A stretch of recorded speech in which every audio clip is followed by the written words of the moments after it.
Se Deus é perfeito, como o mal entrou no mundo? De onde veio o desejo inicial de maldade de Satanás? Como todos os anjos, Deus criou inicialmente Satanás por meio do ministério de seu Filho, Jesus Cristo, conforme confirmado em João 1:1-3.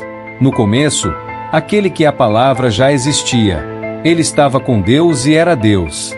Desde o princípio, a palavra estava com Deus. Por meio da palavra, Deus fez todas as coisas, e nada do que existe foi feito sem ela.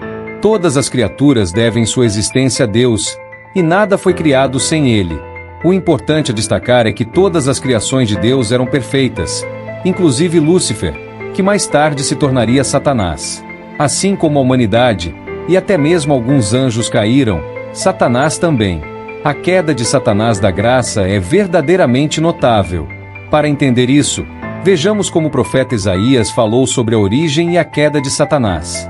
Como você caiu dos céus, ó estrela da manhã, filho da alvorada. Como foi atirado à terra, você que derrubava as nações. Você dizia no seu coração: subirei aos céus, erguerei o meu trono acima das estrelas de Deus.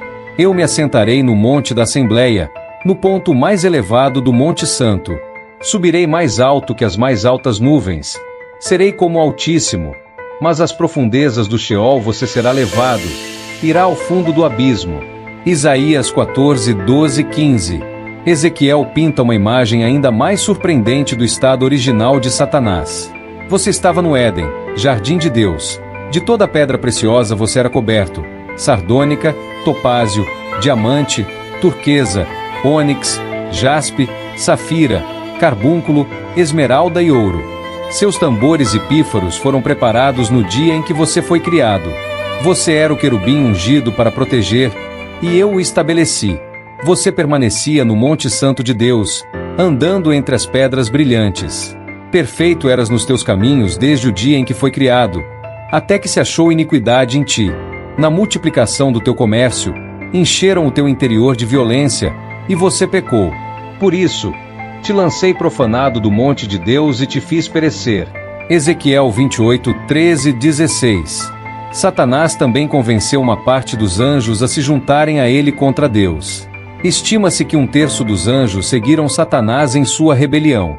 Neste ponto, Satanás e seus anjos se tornaram verdadeiramente malignos, opostos a Deus, ao seu plano divino e aos seres humanos que ele criou. A palavra perfeição captura as qualidades pessoais e morais excepcionais de Satanás em sua criação. Ele não era apenas cheio de sabedoria, mas também irradiava uma beleza deslumbrante, possuindo o selo da excelência, sendo perfeito em beleza e irrepreensível em seus caminhos, desde o dia de sua criação. Tanto Isaías quanto Ezequiel testemunham esse fato. Fica claro que Satanás tinha um relacionamento especial e próximo com Deus, residindo na montanha sagrada de Deus, que simboliza o lugar da glória visível de Deus. No entanto, sem explicar explicitamente como ocorreu, o relato revela que a iniquidade foi encontrada nesse anjo, supostamente perfeito. Como isso aconteceu? A melhor pista pode ser encontrada em Ezequiel 28:17. Você ficou orgulhoso por causa da sua beleza e sua fama o fez perder o juízo. Então, eu o joguei no chão, a fim de servir de aviso para outros reis. Devido à natureza orgulhosa e egocêntrica de Satanás, sua sabedoria foi ofuscada. Ele se tornou obcecado consigo mesmo, meditando sobre sua própria beleza em vez de focar na glória de Deus. Isso levou à sua queda. Essa história destaca o perigo do orgulho e da auto-obsessão. Jesus descreveu a queda de Satanás do céu como um relâmpago. Eu vi Satanás cair do céu como um relâmpago. Lucas 10:18. Para entender plenamente o que Jesus quis dizer, vejamos o contexto. Foi quando os 70 discípulos retornaram, após Jesus tê-los enviado para evangelizar e preparar o caminho para Jerusalém.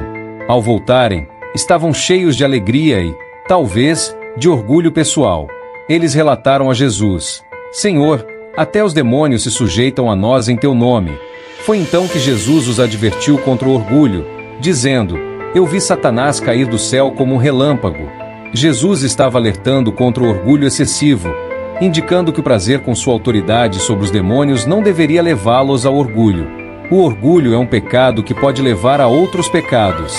Assim como o excesso de arrogância causou a queda de Lúcifer e sua expulsão do céu, Os discípulos deveriam ter cuidado para evitar esse perigo em seu ministério. Satanás se exaltou devido ao seu orgulho. Como consequência de sua má conduta e rebelião, Deus o destronou e o expulsou de sua posição privilegiada no Monte Santo de Deus. Seu castigo final aguarda, na forma de fogo eterno, conforme mencionado em Mateus 25:41. Satanás trouxe o mal para o mundo, mesmo sendo perfeito em sua criação, porque o mal se originou nele, à medida que ele desenvolveu orgulho e arrogância, transformando algo de beleza e perfeição em pecado e imperfeição. Devido à sua rebelião, a santidade que Satanás uma vez possuía de seu Criador foi perdida, e a corrupção tomou seu lugar. Embora a Bíblia não revele explicitamente o momento exato da queda de Satanás, é claro que ela ocorreu antes de Gênesis 3, onde é registrada a tentação de Adão e Eva. Satanás seduziu alguns anjos a se juntarem a ele em sua rebelião, levando à sua decadência moral permanente. O livro de Apocalipse 12:4 descreve, simbolicamente, como um terço das estrelas do céu foi varrido pelo dragão, em sua tentativa de frustrar os planos de Deus. É crucial lembrar que a mesma Bíblia que registra a origem do mal, também retrata Deus como completamente justo e perfeito em todos os seus caminhos. Ele vê o pecado como perverso e digno de julgamento, e não promove o pecado. Conforme Tiago 1,13 afirma, ninguém, ao ser tentado, diga, Deus está me tentando, pois Deus não pode ser tentado pelo mal, e a ninguém tenta. O orgulho de Satanás o levou à sua expulsão da presença de Deus. Essa história serve como uma lição de cautela para nós, ajudando-nos a evitar o mesmo erro em nossas próprias vidas, por meio da presença do Espírito Santo.